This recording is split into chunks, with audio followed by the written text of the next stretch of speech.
Evo, združenju se biljke koje se jako vole. I to koje treba da sadite, to je mrkva i višaka repa, kako se te kaže, crni beli luk. Izlučenje crnog belog luka prosto teraju mirisom, teraju mrkvinu muvu, koja je najveća štetočina mrkve, i obrnuto mrkvi iz eteričnog ulja, da kažem teraju po znacima navoda, lukovu muvu. Kompost može biti zelenišni, znači usejavanje nekih vrsta. Tu su grahorice i grašak jako pogodne.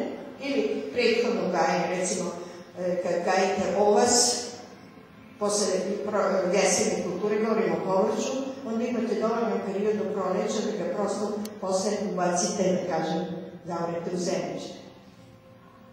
Bez korisnih insekata nema jednostavne borbe protiv štetočina u organskoj proizvodnji, pa nije bio važno. Ovdje vidite sistem biljaka. To su uglavnom biljke koje imaju jak miris.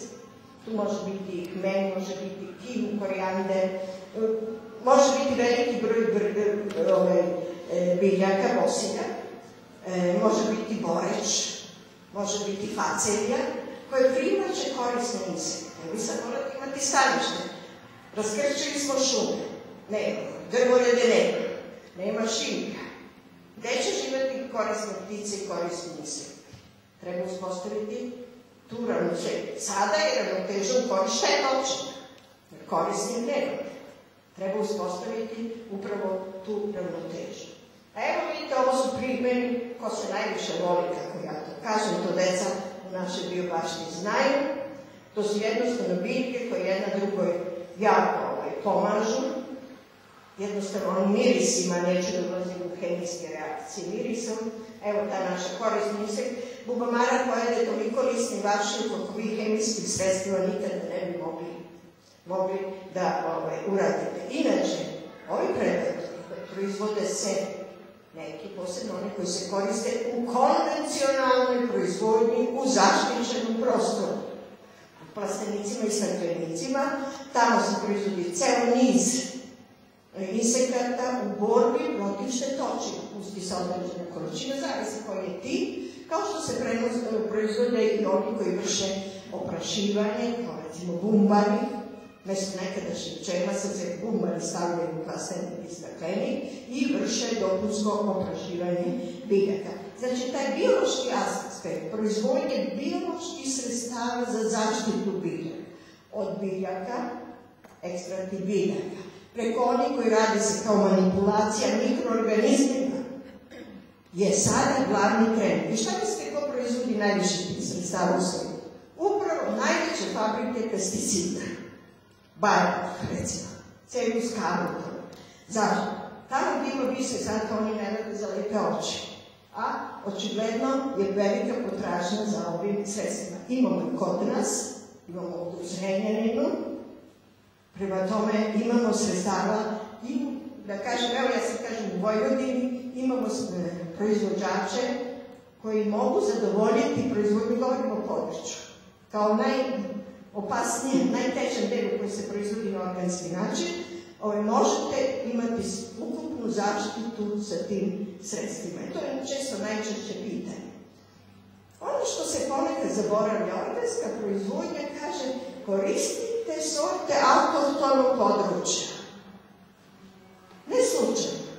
Ono što je ovdje adaptirano, to je otpornije nego kad sad, kao što bi mi sad odšli na severni pol, gde je naša adaptacija ili nešto drugo, uvijek se u taj odnos stavite. Ovo sam naravno neke stvari vam pokazala, neki sorti koji više nigde nema. Možda možemo u svetu naći u banci gena, kod nas nema, ovo to je poznati Martinov rog, vidite iz koje godine, 1894. ova slika. To je bio, inače bio kod nas poznat kao čuruški kifaš isto tako. Šta je još to znači? Kao korisne biljke koriste se aromatične biljke koje su najčešće i lekovite. Prema tome imate dve proizvodnje. Imate cvetne vrste, ima neven koji je i lekovit aromatičan, aromatična i cvetna i biljka korisna, ima i drugi. Prema tome, u takvoj proizvodnji možete sve to ostvariti. Baštava može biti ona mala, kuminska, sad su jako moderne. Ove, vidite. To vam je, inače se zove 1 kvadratni metar. Baš nije nešto više od kvadratnog metra. Bašta na malim prostorima. Veoma dobro u Evropi Nemci imaju određene regione namenjene ovakvom tipu malih bašta za svoju potrebu.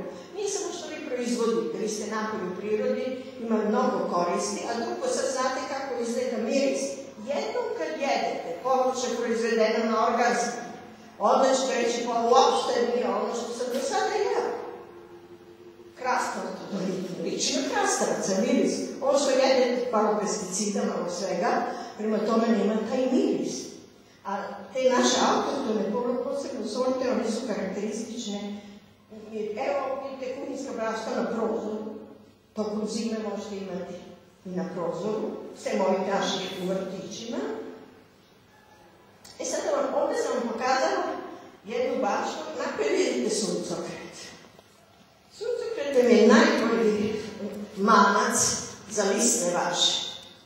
I kada imate baštu, posadite malo suncokreta. On je sladak.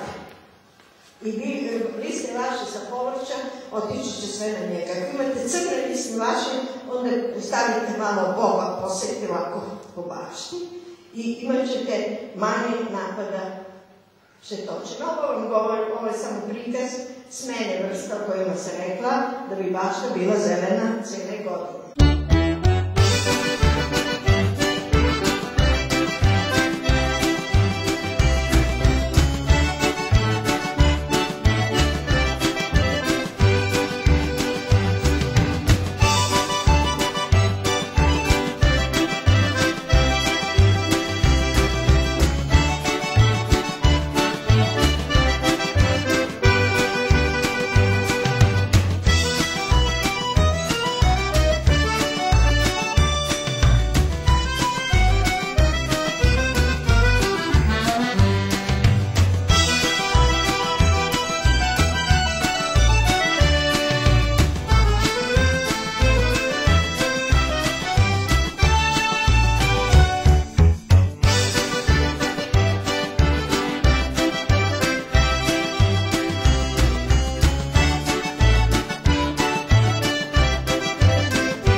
Ne mislimo, već mi radimo.